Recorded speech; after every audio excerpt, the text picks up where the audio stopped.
নমস্কার বন্ধুরা, আপনাদের সবাইকে জানাই আমার ইউটিউব চ্যানেলে আরও একবার অনেক অনেক স্বাগত। আশা করছি ভগবান শ্রীকৃষ্ণের আশীর্বাদে আপনারা সকলে ভালো আছেন এবং সুস্থও আছেন।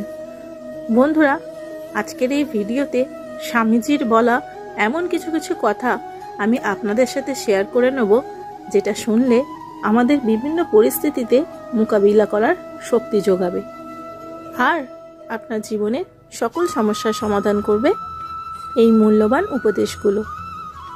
একবার শুধু মন দিয়ে এই উপদেশগুলো শুনুন এবং নিজের জীবনে প্রয়োগ করে দেখুন।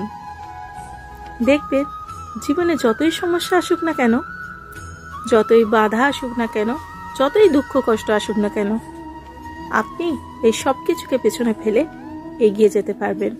কোনো কিছুই আপনার পথে বাধা হয়ে দাঁড়াবে না, কোনো কিছুই আপনাকে হারাতে পারবে না এবং একদিন দুনিয়া আপনার সামনে মাথা নত করবেই।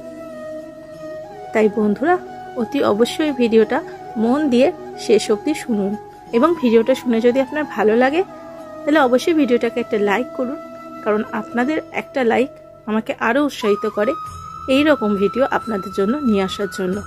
আর ভবিষ্যতে এরকম আরও ভিডিও দেখার জন্য অবশ্যই আমার চ্যানেলটাকে সাবস্ক্রাইব করে পাশে থাকবেন। বন্ধুরা, স্বামীজি বলে, কখনো নিজেকে দুর্বল ভেবো না, তোমাকে শক্ত ও সবল হতেই হবে। বন্ধুরা, অনেক সময় আমরা কোনো কাজ শুরু করলে বারবার বাধার সম্মুখীন হই। নানা রকমের সমস্যা আমাদেরকে ঘিরে ফেলে। ধীরে ধীরে আমরা নিজেদেরকে দুর্বল ভাবতে শুরু করি আর মনে করি এই সমস্যা থেকে হয়তো কোনোদিনই বেরোতে পারবো না। মনের ভেতরে একটা ভয় বসে যায় আর নিজেকে দুর্বল ভাবতে শুরু করি। আর অনেকেই আছেন যারা সমস্যা থেকে পালিয়ে বাঁচার চেষ্টা করে, কিন্তু কখনো কি সমস্যা থেকে পালিয়ে বাঁচা যায়? আপনারাই বলুন না কেন। আজকে এক সমস্যা থেকে পালাবেন তো কালকে পরিস্থিতি অন্য সমস্যা আপনার সামনে সম্মুখীন করে দেবে। তাহলে চলুন পালিয়ে না গিয়ে শক্ত হাতে মোকাবিলা করি। এই রকমই একবার স্বামীজি দেশ বিদেশ ভ্রমণ করতে করতে আসেন বারাণসী ধামে। সেখানে তিনি প্রথমে একটা দুর্গা মন্দিরে পুজো দেন। পুজো দিয়ে ফেরার পথে ওনার পেছনে এক পাল বাঁদর ওনাকে তাড়া করে এবং স্বামীজি ভয় পেয়ে গিয়ে বানরের তাড়ায় প্রাণপণে ছুটতে থাকেন। কিছুটা দূর যাওয়ার পর একজন বৃদ্ধ সন্ন্যাসী ওনাকে বলেন, তুমি দৌড়াচ্ছ কেন? তুমি দাঁড়াও, তুমি ভয় না পেয়ে ওই বানরদের মুখোমুখি দাঁড়াও। এই কথা শোনা মাত্রই তিনি সঙ্গে সঙ্গে সেখানেই থেমে যান এবং তিনি নিজের চোখে দেখলেন যে প্রথমে বানরগুলো তার সামনে এসে দাঁড়ালো, তারপরে আস্তে আস্তে পিছন দিকে সরতে থাকলো, তারপরে ভয় পেয়ে পালিয়ে গেল। এবং তিনি এই ঘটনা থেকে শিক্ষা নিলেন যে কখনো বিঘ্ন বিপদ থেকে পালিয়ে যেতে নেই, নির্ভয় তার মোকাবিলা করতে হয়। আমাদের জীবনের সমস্যাগুলো এই বানরেরই মতো। যদি নিজেকে দুর্বল মনে করে ভয় সমস্যা থেকে পালাতে থাকেন তাহলে সমস্যা কোনোদিনই আপনার পিছন ছাড়বে না। তাই নির্ভীক হয়ে আমাদের সমস্যার সম্মুখীন হওয়া উচিত। বন্ধুরা, স্বামীজি বলেন, আমাদের জীবনে যে শক্তির প্রয়োজন আমাদের মনই হলো সেই শক্তি। মনের শক্তি সূর্যের কিরণের মতো, যখন এটি এক জায়গায় কেন্দ্রীভূত হয় তখনই এটা চকচক করে ওঠে। স্বামীজি যখন বিশ্ব ধর্ম সম্মেলনে গেছিলেন তখন রাস্তা দিয়ে হেঁটে যাওয়ার সময় তিনি দেখলেন একদল ছেলে লক্ষ্য স্থির করার জন্য প্র্যাকটিস করছে। কেউই লক্ষ্যে তীর লাগাতে পারছিল না। তখন স্বামীজি তাদের কাছে গিয়ে বললেন যে তিনিও একবার চেষ্টা করতে চান। একথা শোনার পর ছেলের দলরা ভাবল যে তারাই এত প্র্যাকটিস করে লক্ষ্যে স্থির করতে পারছে না, আর স্বামীজি পারবে। কিন্তু তারা স্বামীজিকে চেষ্টা করতে বলল। স্বামীজি একের পর এক 17টি তীর একদম সঠিক নিশানায় লাগালেন। তখন ছেলেরা অবাক হয়ে জিজ্ঞাসা করলো, এটা কি করে সম্ভব? How is this possible? তখন স্বামীজি বললেন, আমি লক্ষ্য করছিলাম যে তোমরা যখন নিশানা লাগাচ্ছিলে তখন কেউই মনোযোগ দিয়ে নিশানা লাগাচ্ছিলে না।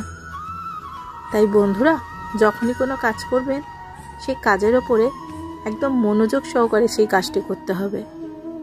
মন যদি এদিক ওদিক ছোটে তাহলে কখনোই আমরা সেই কাজে সফলতা পাব না। যেমন পড়ার সময় যদি কেউ খাওয়ার চিন্তা করে আর খাবার সময় যদি কেউ পড়ার চিন্তা করে, তাহলে না আমরা খাবার সময় ঠিক করে খেতে পারবো আর না তো পড়ার সময় ঠিক করে পড়তে পারবো। তাই তো স্বামীজি বলেন যে একটি সময় একটিই কাজ করো এবং সেটা করার সময় নিজের সবকিছুই তার মধ্যে ব্যয় করে দাও।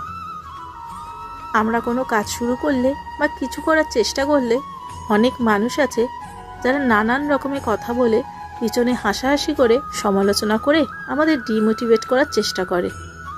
অনেকে এই সময় ডিমোটিভেট হয়ে সেই কাজটিই করা ছেড়ে দেয়। ঠিক এই সময় স্বামীজি বলেন যে যে যা বলে বলুক, দুনিয়া তোমার পায়ের তলায় আসবে, ভাবনা নেই, প্রথমে নিজেকে বিশ্বাস করো। বন্ধুরা, যদি নিজের ওপর বিশ্বাস থাকে তাহলে যে যা বলে বলুক কান না দিয়ে নিজের কাজ করে যাও। যদি লোকের কথায় কান দিয়ে ডিমোটিভেট হয়ে বাড়িতে বসে পড়তাম, তাহলে আমি আজকে যেটুকু সামান্য জায়গাতে আছি সেটাও হয়তো পৌঁছাতে পারতাম না। যদি লোকের কথায় কান দিয়ে ঘরে বসে থাকতো, তাহলে দশরথ মাঝি কখনোই শুধুমাত্র একটি হাতুড়ি ও ছেনি দ্বারা একটি পাহাড় কেটে সেখান থেকে 110 মিটার দীর্ঘ, 9.1 মিটার প্রস্থ এবং 7.6 মিটার গভীরতা সম্পন্ন পথ নির্মাণ করতে পারতেন না। যদি লোকের কথায় কান দিয়ে ঘরে বসে থাকতেন, তাহলে একটি আর্টিফিশিয়াল পা নিয়ে অরুণিমা সিনহা কখনোই মাউন্ট এভারেস্টের শিখরে পৌঁছাতে পারতেন না। তিনি সবার গালে এক সজোরে চড় মেরে বুঝিয়ে দেন যে তারা সবাই ভুল ছিল, যারা তাকে ডিমোটিভেট করেছিল। তাই তো স্বামীজি বলেন যে কুকুরের ঘেউ ঘেউ ডাকে ভয় পেও না, এমনকি আকাশ থেকে প্রবল বজ্রাঘাত হলেও ভয় পেও না, খাড়া হয়ে ওঠো, ওঠো, কাজ করো। আমরা অনেক সময় কোনো কাজ করার আগেই চিন্তিত হয়ে থাকি যে আমরা কি এই কাজটিতে সফল হব, বা আমরা অনেক সময় সঠিক সিদ্ধান্তই নিতে পারি না যে আমাদের কি করা উচিত। তাই বন্ধুরা, আমাদের বেশি চিন্তা না করে কোনো কাজ উদ্যোগের সাথে শুরু করা উচিত।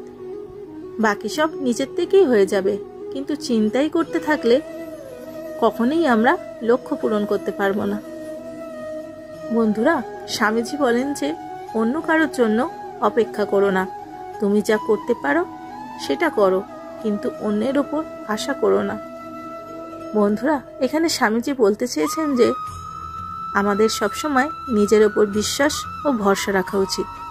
আমরা অনেক সময় ভয় ও অলসতার কারণে এমন অনেক কাজ আছে যেগুলো করে উঠতে পারি না। তার ফলে যে কাজ আমরা নিজেরাই করতে পারবো, সেই কাজের জন্য আমরা পরের উপর নির্ভর হয়ে থাকি।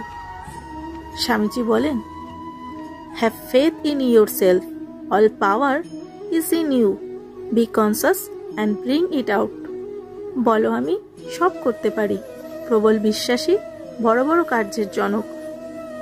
বন্ধুরা, স্বামীজি বলেছেন যে যেই রকম নিজেকে ভাববে ঠিক সেই রকমই হয়ে যাবে।